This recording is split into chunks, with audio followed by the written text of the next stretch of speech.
Here's a statistic. Most people don't realize over 70% of generational wealth disappears by the second generation, 90% by the third generation. That means most families spend their entire lives working only for the wealth to disappear. Today, we're going to have a conversation about how we can stop that cycle. We're breaking down wealth protection, real estate, insurance, opportunities for veterans and families to build real generational wealth. And I'm joined with Stacy and Desean. I'll let you guys introduce yourselves and then we'll get into the conversation. Familiar face, Stacy. Asset manager, real estate investor, developer. Let's talk. Hi, my name is Desean Bogues. A little brief about myself. I work in workforce development here in the state of North Carolina. Also, I teach criminal justice at Roanoke Chowan Community College, and I've been working with veterans now for about going on over 6 years now. I'm also a retired United States Navy. And you were in the Navy, Stacy, you were in the Army, and I was in the Navy. So I'm gonna open up with this question because it got a lot of traction last time. So Deshaun, I already know what Stacy's gonna say. He looked it up. Who do you feel? And you work with veterans. You work with veteran business owners, a lot of veterans, disabled veterans, people that are employed. So, who do you feel? What branch? Let me be very specific with this question. What branch do you feel produce the most successful entrepreneurs? What branch? That's hard. That's hard to say exactly what branch. I would go more to say specifically what job you did in the military will produce the entrepreneur. If you were a leader in any branch, if Air Force, Navy, Space Force, Marine Corps, Coast Guard, if you were a leader, then and you know how to understand delegating and building teams and understanding what the value of the customer, whatever product you're selling. If you understand that, you're gonna be great.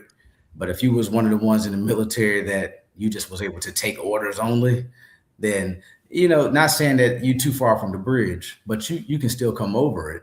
It's gonna be a little harder for you. So breaking it down specifically for what branch, that's difficult. But if I'm gonna go Navy anyway because we charge it from the front. Been around the longest. So, but I would just say it just depends on what you did in the military, what your rank was, how many people you led, and how you utilize those resources while you was active. That's going to determine what you do when you get out in the civilian world. So that's how I can answer that one. Oh, that's good because we looked it up, and Stacy and I mean Army produced the most because they have the most people. That's what I feel. I can see that. But we're not gonna gang up on Stacey. I mean, but the jobs really aligned, right? Yeah. Exactly what you said. That's what we saw as well. So now fun is over. I'm gonna get into the information. All right. So Disha, I want to start with you because a lot of people don't realize the challenges veterans face after leaving the military. What are the biggest financial challenges veterans face transitioning to civilian life that you've seen? What I've seen over my 5 years, I'll say 5 good strong years working with the state. We all know what do we receive while we're in the military. We get food. We get a food allowance. One, we get BH. We get a housing allowance. Okay, we don't have to go a lot of places when we deploy to spend money. So when that transition happens, that BH cuts off immediately. You don't get the food allowance. You don't get the clothing allowance. So you're going to work for somebody where you're going to be taxed for your work. So find a income that matches what you were doing while you were active. That is probably one of the I would say that's number one challenge. Is basing that income is the day you get out. That's why it's so important to either use all the resources, use your VA benefits, use your Chapter 35, your Chapter 31, utilize your post 9/11, your Montgomery GI Bill. That way you can have some type of income, go to college, get a trade to match exactly what you had when you left the military. I would say that would be my number one. as far as financial struggle would be trying to match exactly what you had the day you left the military. And that's even for people that's only going for 4 years, because you got to think you're going for 4 years as a E3, E4. You maybe make E4 when you get out for 4 years. Hey, and then you come up here and try to get a job with no skills. You're not going to get paid that same rate you were getting paid while you were active duty. And I mean, I didn't get out as an E4, but when it comes to E4, I think it also depends on the job that you entered as well, right? That's big, Like yes. you just said at the beginning of the conversation, because you could be an E1 with a lot of like you could be a nuke at an E1, and you have a lot of experience because you were in. And I'm speaking from the Navy, but that can be, get out. You could get a job really quick, right? Yeah, If real you quick. were in 4 years. Yeah, if you was a So, nuke, yeah, and you're gonna be, and as a nuke, you going in, and if people don't on the line know what a nuke is, most of the nuke guys work on submarines. They work the nuclear parts of the vessels in the military. They get paid a lot of money coming in. I mean, some of them getting $90,000 bonuses to come in to go to a submarine. So, but that money goes, and then they get out. It's like, man, I'm not getting that. I'm not making that significant income anymore. Even if they go work for somewhere that's in nuclear, if they go to a shipyard and work, they're not going to be getting the type of money they were getting while they were active at at the beginning. mhm. You, they getting paid money where a lot of seniors are making. Later on in life. So So veterans bring leadership, discipline, and work ethic, but many still struggle financially. And that's what we're trying to get past today is help those veterans into a better way, guide them into a better way of being financially free and having that income come in after leaving. So, why do you think after leaving, also to add on to what you just said, that veterans still struggle even when they do have a path going forward? so that I would say that comes down to what we all have done in active duty. We were part of a team. Okay. We were mission oriented versus I say this all the time everywhere I go speak. We work to accomplish the mission. Most people that go to work, they work to accomplish 5 o'clock. They're just trying to make it to five. I mean, being honest and being real. They're trying to punch that clock. They're getting to work late. You got to have these different breaks throughout the day. Active duty, we work until the job done. It ain't a whole lot of breaks. And then when the job is done, then we can go to Liberty, and we go out and do what we need to do. So the transitioning is when a service member comes into an organization, that he has a certain platform that he wants to stay on, and it can get to a point where we're not focused on the vision of that organization. The team isn't focused on the mission of the organization, and then it becomes lackluster to that veteran. It's like, why am I here? I don't have purpose. You paying me $100,000 a year, and I'm still doing the same thing I was doing 6, 7 months ago. So establishing that, having that will to win all the time that we get plugged into while we're active duty, it's difficult out here in the civilian world. There's only a few companies out here that really have that mission. I can use case in point. I say this all the time about Chick-fil-A. And I'm not up here promoting Chick-fil-A on the podcast, but I'm just speaking from what I see. You go to Chick-fil-A, you go to McDonald's, you go to Bojangles, you go to all these restaurants, but Chick-fil-A is team oriented. They focused on the customer and they get the job done. And they are closed on Sundays, and they still sell more than any fast food chain in America. So we bring that as service members to these organizations, but that service member does get tired. He gets tired, he gets frustrated, and then they walk away and they try to move on to another position. You broke that down beautifully. So, I want to transition into a way that veterans also can find purpose. And one of the best ways to build wealth, and I said one, it's many that we're going to discuss on this call, but real estate, right? That's what Stacy is into. So one of the fastest ways families build wealth in America is through real estate. Now, for you, Stacy, why is real estate still one of the best ways to build generational wealth?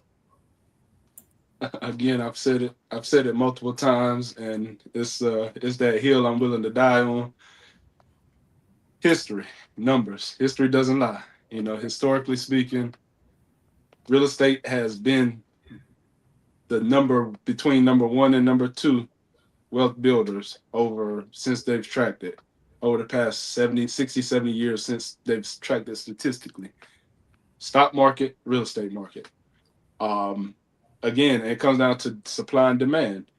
It is not a get rich quick thing. However, if you invest strategically in the right areas and your numbers, you have a solid team to run your numbers, make sure you're buying.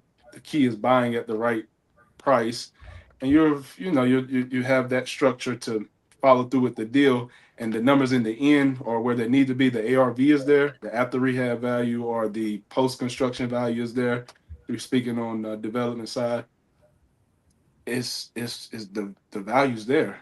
People need somewhere to live. Like that's going nowhere. So when you couple that, the supply demand history, the tax advantages, that's one thing a lot of people don't understand is that you can still have a full-time W-2. It's great if you still have a full-time W-2 because the tax advantages that you'll get from owning real estate are phenomenal for people who have that W-2 income. So again, that's a hill I'm willing to die on. We've all seen it firsthand. The majority of most people's wealth is actually in their primary residence. If the majority of your wealth is in your primary residence, why not replicate that same number with a different property? Right? So I have another question, and then I'll ask D a little more on that as well. When he had like the veterans that he's seen, and are they trying to get into real estate? But what is the biggest mistake that people make trying to get in real estate? Hands down, the biggest mistake is not understanding the real estate market in itself, and then not understanding real estate investing processes. There's a few different processes, but a few different angles or specific things you need to understand. One is the financial aspect of it, the financing part, the cost, the fees associated with if you're financing real estate. The other is the cost associated with building, repairs, or construction, depending on where you're at, and just knowing the value of in any market. You could drive an hour from one zip code to another, and a 3-bedroom, 2-bath is completely. We're talking worlds apart. Eastern North Carolina market is not RDU market. RDU market is not Charlotte market. So when people try to step into different markets and don't completely understand that, you lose a lot of money. When people try to buy properties that they don't understand how to repair and the actual cost associated with repairing a property, they lose a lot of money. When people finance these deals and now they're sitting on these loans, these massive loans, they're not running the numbers for maintenance. Let's say a buy and hold, they're not running the number for maintenance, taxes, insurance, the escrow. They thinking cash flow is just my mortgage minus how much, or my rent minus mortgage. No, there's other numbers you need to factor in. So people make a lot of mistakes early on, or people make a lot of mistakes in general if they don't have the proper team. And I like what Desean said, because one thing I learned in the Army was that it's all about having that proper team. Like that's one thing I'll say. When I got into the real estate industry, I didn't have that team, and coming from the Army going into real estate, I ain't gonna lie, I struggled because one thing I liked about the Army was we have TMs, FMs for everything. You can literally go on to at the time it was usarmy.mil. I got a question. What's that? What's that? What's that? TM training manuals, field Okay. manuals. SOP. It's books. It's how-to books. It's a little different than the Navy. It's for YouTube. Well, again, in the Army, you had those field manuals, training manuals, and and you had a regulation for every question you ever had. It was in black and white. Well, when you step into real estate, you don't have that, and it's there, but you have to reach out to the proper people, or you have to know how to utilize your resources. But even when it comes to a training manual or a field manual, you can read it all day, but we all know once you go to the field and you start executing these steps, a lot of times those manuals are outdated. So now you're adjusting, you're taking a manual that's outdated and you're trying to apply it to real life scenario. And we don't use these tents anymore. How can I implement this new tent into this field or this training manual? So again, I think just having the right team, and again, coming from the Army to this industry, I didn't have that. So I'll be honest, I probably lost a lot of money and upfront going back to 2016 when I first got, well, 2015, 2016 when I first got into the game. In hindsight, I could have expedited the learning curve, saved a lot of money, and probably exponentially increased my portfolio and value from 2015 to 2020. Like imagine buying in 2015 exponentially versus taking that learning curve, having to learn the hard way, losing money while you're learning the hard way. Imagine just investing a little bit into into my education early on. And I'm just random number, instead of acquiring 2 or 3 properties from 2015 to 2018, could have acquired 5 to 6. And by the time 2020 hit, we all know what happened in 2020. So, All right. did I answer your question? I kind of you answered. But I do have a question for Desean, right? So Desean, when transitioning out of the military, you talk to a lot of veterans and they get guidance from you, correct?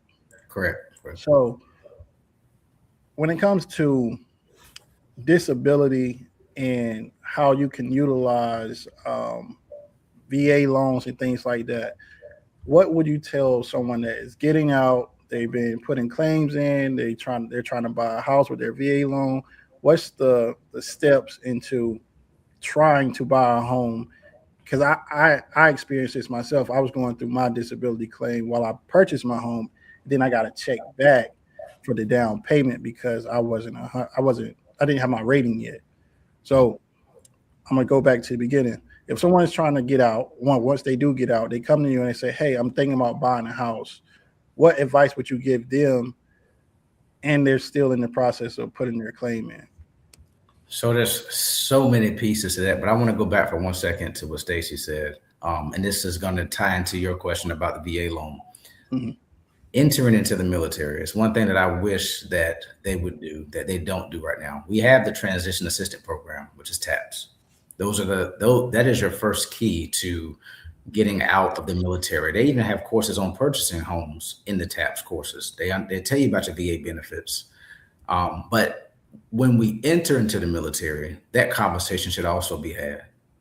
That way, as you saying, and Stacy, creating wealth while you're active, understanding what you're going to do for 20 years. Let's say you do 20 years in the service, right? Let me build something up financially. Let me invest something somewhere. Let me have some money stowed away somewhere. So when I get out of the military in 20 years, 4 years, 6 years, okay, now I really have something to pull from.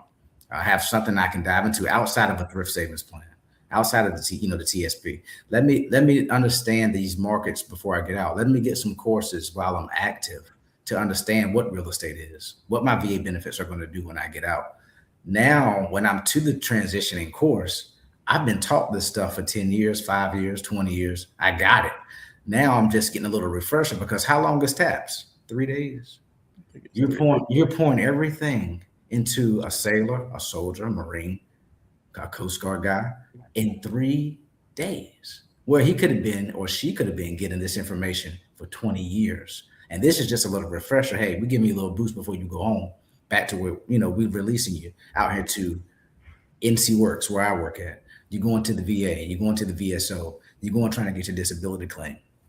Now you come see me, and this is what I say: we got to start from square one, because a lot of veterans don't. They have no clue what to do with their TSP.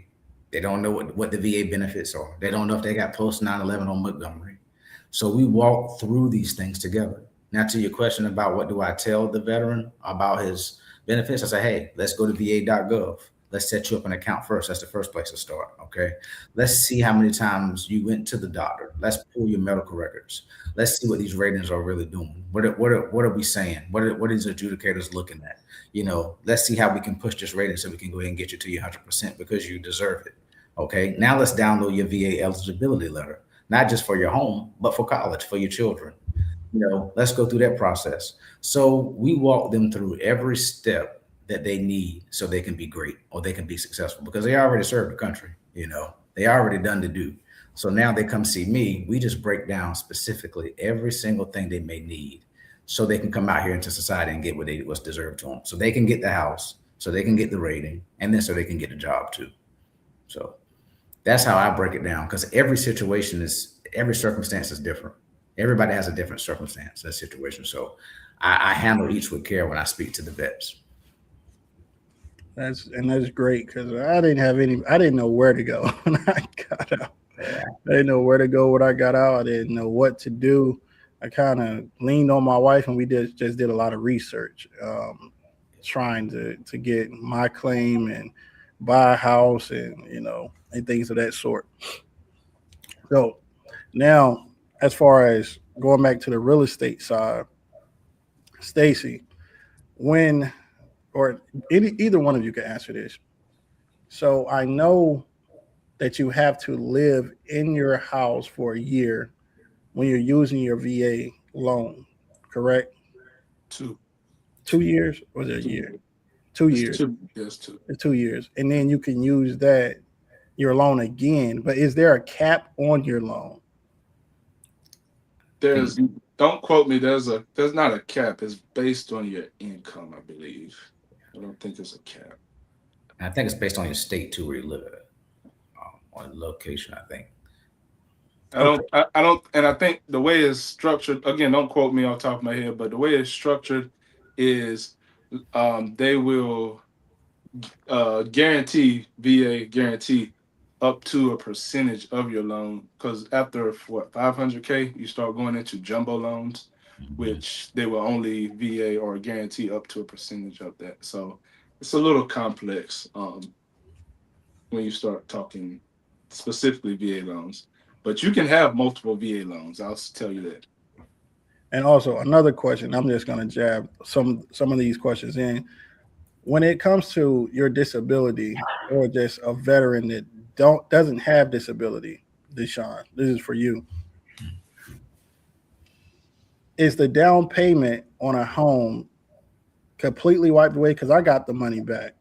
So I want to know, is it like you don't have to put a down payment if you have a disability, or is it all veterans don't have to put a down payment?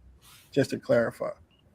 I think it depends on your eligibility. I don't think you have it. If you have the VA loan, there's no down payment. Okay. All veterans, even active duty, no veteran at all. With the VA loan, no veteran, whether you 0% or 100, pays a down payment. Okay, great. So we're up to a fourplex. So that's the caveat. Up to a what? A fourplex. Anything over fourplex is considered commercial, but a veteran can use a VA loan for up to a fourplex. Up to a fourplex. Okay. Now let's roll into, because Brandi isn't here. I did have some questions for her, but I'm going to roll into some more questions for you, Desean. So building wealth is one thing, protecting wealth is another. Why is insurance and protection planning critical for families when building wealth? It's so important. We all know there's God forbid something happens to any of us, but that day is going to come one day when we're not able to work, when we're not able to provide for our families financially, even while you're still living. Like I said in the beginning of the call, I'm a life insurance broker, and I express to families daily you want to have something in place to take care of what you work hard for. Even if in the event you get a disability and you can't perform 6 of the daily functions, there are policies out here that will pay you to have sustainable income to ensure that your life keeps going through policies. And this is your mortgage protecting your life. If you have a business, um, you want to be able to protect those investments with some type of insurance. We put insurance on our cars just for driving down the street. That's an asset we have. So if something was to happen, what happens? It's taken care of, right? You want to protect it. So why not protect yourself and protect what you work so hard for? It's so important to have those protections. And I emphasize that every single day. You want to cover yourself, and I believe it's one of the probably the most important things that someone can do, a family can do, especially a business owner. If you have a business, you want to protect your business, and the best way to protect your business is by protecting your own life. I'm glad you said that.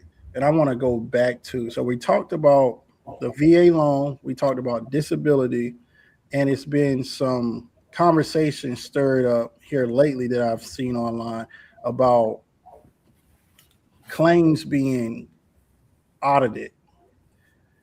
Desean, do you know anything about the claims being audited for fraudulent claims, and that can cause your claim rating to go down, or it to be flagged and you don't have your disability anymore? So from my knowledge of that, if you are filing and you're permanent in total, okay, you're done. That's it. You're permanent. You're done. You permanent in total. You're good to go. Now, if you have a temporary disability, um, there have been fraudulent things happen. There's people that have done things and said this, and it wasn't true. Then yes, those things can probably come back and bite you. You can probably lose your disability rating if you're falsifying things on documents, of course. But in my professional career, me working with veterans, I've never seen a fraudulent claim. I have every veteran I've ever dealt with. Every time I go to the VA, the ones I speak with, they have disabilities. They have things that have really took a toll on their life. Um, and I tell people all the time, I'm not ashamed to say it on this podcast. I'm a 100% disabled veteran. And people look at me every day and they be like, "Man, you work out, you train, you do all these things. You ain't disabled. You don't, you okay." And truth be told, you have no idea what's going on the inside of my body or what's even on the inside of my brain. You have no idea, and the struggles, that each of us have experienced. Every veteran, people don't understand those totalities that we deal with. So those fraudulent claims come. It's just like the stolen valor. People say they did this and they haven't. So I feel that a lot of veterans have a lot of integrity and they hold themselves to who they are and be true to who they are. So but yes, those things can happen if they can pull those claims if they find fraud. Sure. Yeah. Uh, So I love that you said that about your disability and you still go and work out and train and do things like that. Because I look at some civilians, right? And they find every excuse, and there's no knock to civilians, but they find every excuse not to go to the gym, not to show up for work. Kind of like what you said about the corporate environment when they go to work, they just looking to get off at 5 o'clock.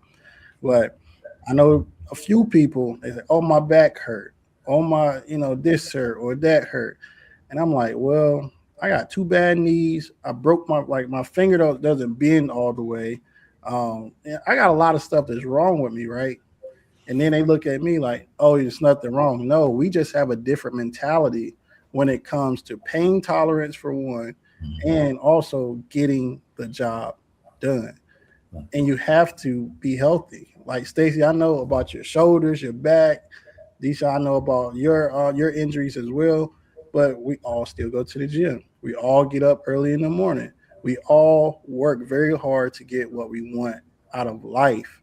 And I think if most people, I'm not just going to say civilians, because there are some military members, veterans that they do just find excuses not to do things. And there's those are probably ones putting fraudulent claims in. But I just wanted to say, like, it just struck a nerve with me when you said that, because I know so many people that don't push and work hard at anything but expect the most out of life. And it's just was something that I thought about when you were talking about people saying that you don't have a disability. If I could add this right quick to what you're saying, and I'll use a lion in the jungle. I'm not capable of doing what that lion does because of the environment that lion has been in his whole life. That lion's been hunting since birth. I can't do that. Um, we were fortunate enough, and we took that sacrifice to raise our hand to go in and serve.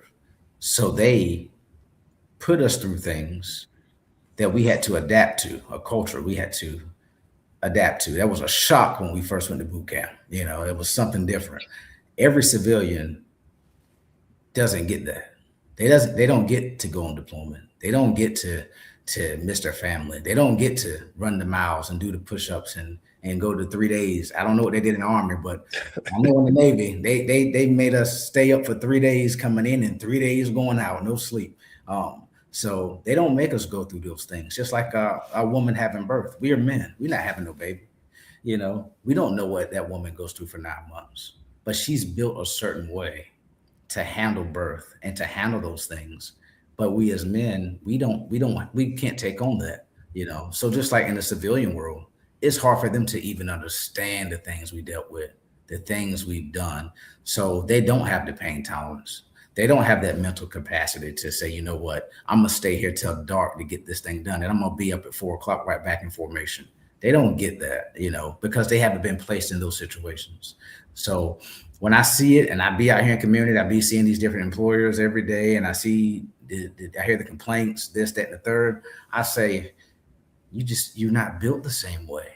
You know, you're just not. It's a different beast. You know, you're not. Just like I'm not built like we was talking before. I'm not built like Michael Jordan. I'm not built like LeBron James. I'm not built like Kobe. God rest his soul. There's things that those men went through that I couldn't handle.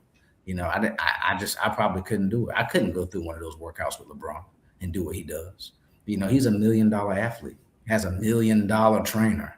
You know, so there's just different levels to each and every part of life, especially when it comes down to investing, when it comes down to real estate, even when it comes down to VA disabilities. It's a different level, and depending on who you are, how hard you work, that's what you're gonna get. You're gonna get the best out of what you do. So I just wanted to add to that, what you had just said.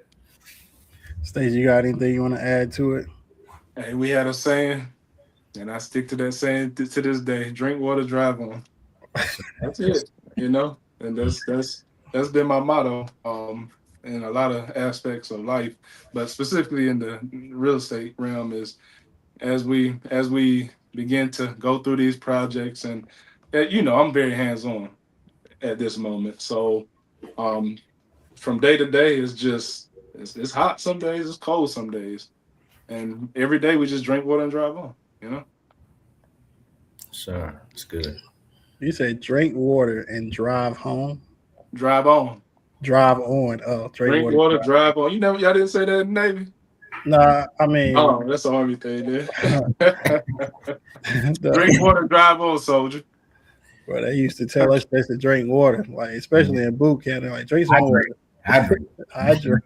Your head hurt, drink water. Your legs hurt, drink water. Oh man, I just had that conversation with my wife yesterday, actually, about pushing through and just being different. I don't expect anybody to be like me, except for you guys, really, to tell you the truth. So she's like, I don't know, because I stayed up late working on some projects. It was like 1 o'clock, and Desean, Stacy, I go to the gym, try to get there 3:30, 4 o'clock. But I still have all the work I need to do the next day as well.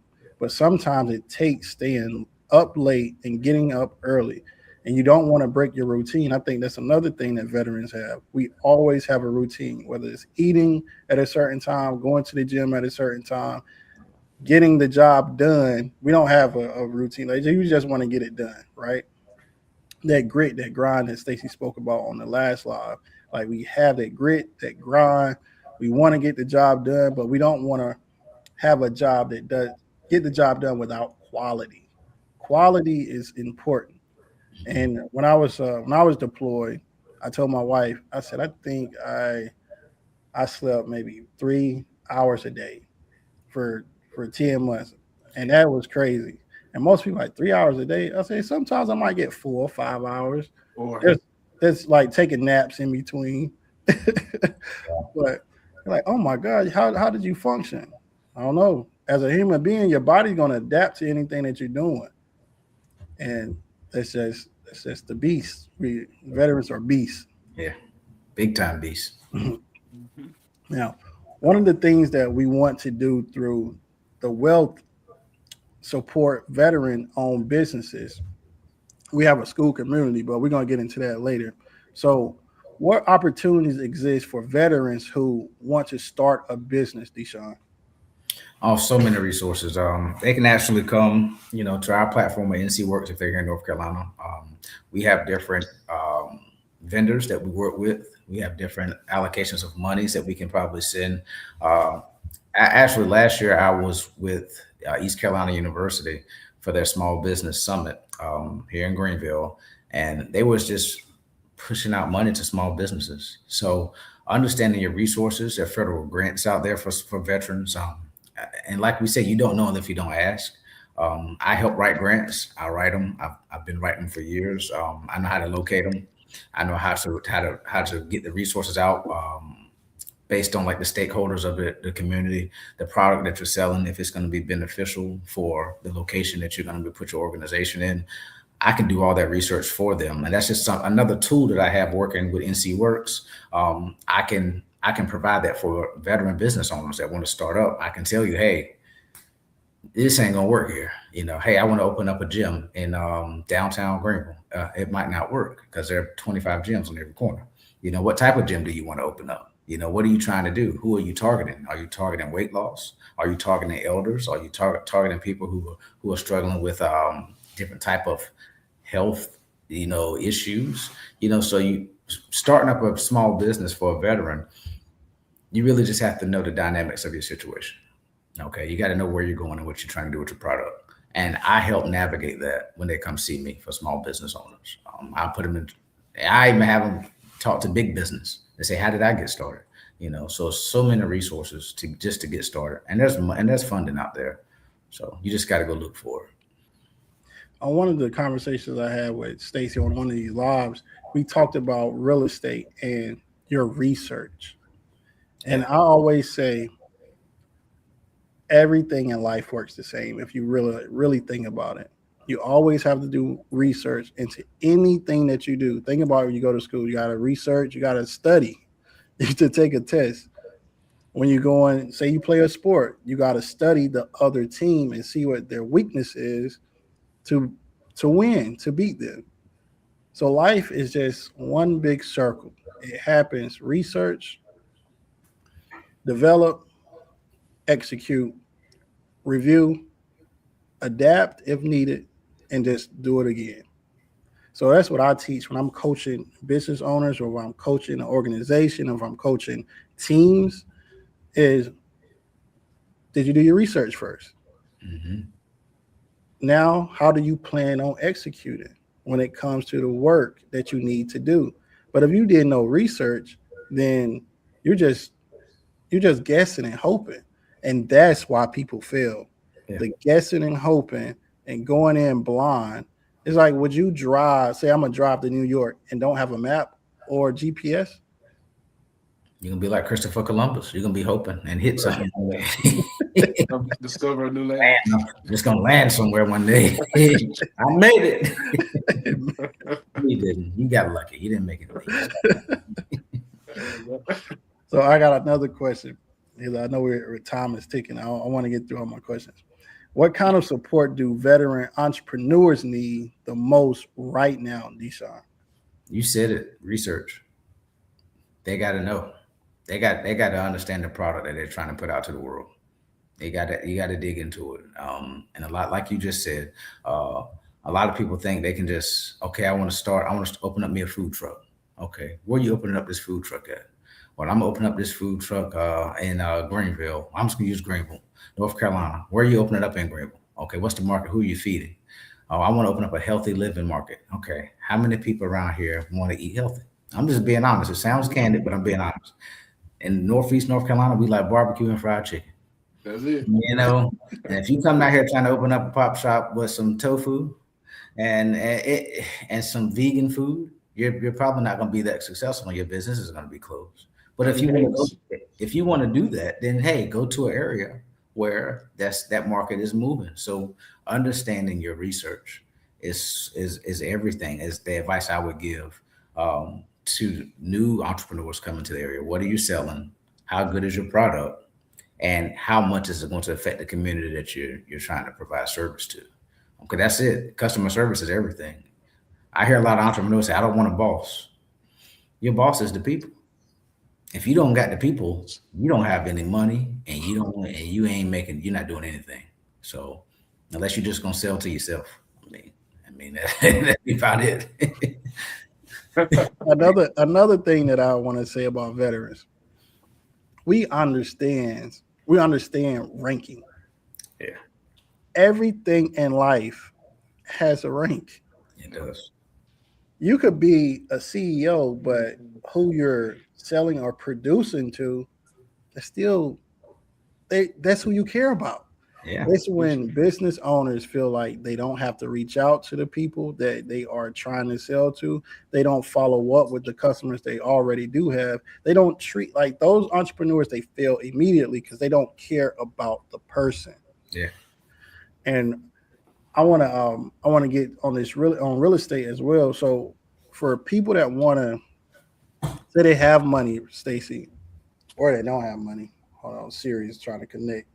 But so, so they want to get into real estate. What's something that they need to do outside of research? Because we drilled down on that. What's something that they need to do to get into real estate to maybe purchase their first home or invest in their first fix and flip, whatever the case may be. Just get into real estate. What do they need to do right now? The first step is to evaluate your finances. Or do you have where are you at? If you're, I'm gonna give you two. I have to give you two examples. Example one, the beginner, um, beginner finance, beginner investor who they just want to get into it. They want to become a hands-on investor. That person, that's and I'm gonna plug Brandy. That's a great person for Brandy to mentor. That's someone who helped me find a property, walked me through this process. Then you have your other extreme, which are the accredited investors, the high earners. They want to get into real estate, but they don't have the energy, nor the time, nor the desire to go paint walls or to manage contractors. That's when they speak to someone like myself who is offering who's structuring preferred equity funds, um, essentially offering returns hands off. You get to walk the property, you're part ownership, you have ownership in it, backed by the property itself, but you're literally becoming private lenders for developments. So you have Brandy who can help you on one end of the spectrum. She's the hey, I'm a new investor. I'm really interested in real estate from top to bottom. I want to know how to frame a house, electrical, plumbing. I want to know all of that. Brandy's great for that. I'm on the other spectrum of it on the development side where I say, hey, I know you have no interest in learning about plumbing or framing a house, but you do have an interest in real estate and what it offers. I have a private equity fund available for you, 10% preferred returns with 20-30% returns at exit strategy being cash out refi backed by real estate. So you'd have two options. If I was brand new to the game and I didn't know exactly where I was at, I would evaluate where am I at on this spectrum. Do I want to be hands on? Okay, you talk to someone like Brandy. She's going to guide you there. I want to be a little bit hands off, but I like what real estate has to offer. Talk to someone like myself who's a developer. Dope. yeah. That's fire, man. And this is exactly why we built our school community. It's a place where entrepreneurs, investors, veterans, business owners can connect, learn, and build wealth together. when I met Desean, I didn't even know that this was going to happen, right? I didn't know that he did what he did. He does. He stopped me in the gym and said, "Hey, you were in the Navy?" I said, "Yeah." And my wife was like, "Y'all are like a frat." I said, "Nah, we're closer than a frat. Like frats, I'm no knock to fraternities, but you guys, y'all purposely put each other through things. We develop relationships because we go through things together, That's good. fighting for a better cause." That's real good. And so, if you're serious about leveling up your network, learning from people like this, you should absolutely join the school community. And one more thing, this is Jim's here. And this conversation does not have to stop here. We're taking the message across the country through the Wealth Tour. We're starting in Greenville, that's free, and moving to other cities leading up to the Miami Summit in August. Now, there are different tiers, but the purpose of the Wealth Summit is to come together and teach and close deals. This is not like any other summit. You're not just coming to hear people speak. You are coming here to meet people that you can, one, develop partnerships with, two, you can have real conversations with accredited investors or mentors that can guide you into fix and flips or learn about insurance or veteran owned small businesses, things like that. We want to bring everybody into one room and then you go to the room that you want. Whatever you need to learn, whatever partnerships or deals you need to happen, then that is what we're going to be doing. And we're going to be doing it in a few cities leading up to Miami. But Miami is going to be a big event. We're going to have yachts. We're going to have paid flights. We're going to have the conference room where you have that round table that you could have these conversations at, and dinner with accredited investors if you want to have a more, I want to say isolated, but more intimate face to face conversation and learn what kind of deals you could get. So, wealth starts with community. It doesn't start alone, and you need people that can teach you and get you to the place that you're trying to go. You guys have any other ending remarks before we end the call tonight? Be great. Drink water, drive on. Stay Yeah, hydrated. I would just say if there are any veterans are listening, if they're in North Carolina, if they're in Virginia, anywhere, wherever you are, utilize your resources. Um, Understand the sacrifices you made for this country and get everything that you can get because the military got everything they can get out of you, so please understand if you have questions. Um, I don't know where my contact information may be on this live, but you can reach out to me directly, and I'll try to get you in the right direction and put you with the right people so that you can get the best out of your benefits for serving this country. Yeah, Desean, just put your information in the school community and like your card, all your like everything, just post it right there on the board when you first log in. And everyone, if you join the school community or when you join, I'm not gonna say if, when you join the school community, you will be able to find Desean, you'll be able to message him, you'll be able to connect with him, you'll be able to talk to any of us. So join the school community and start building wealth. Thanks, guys.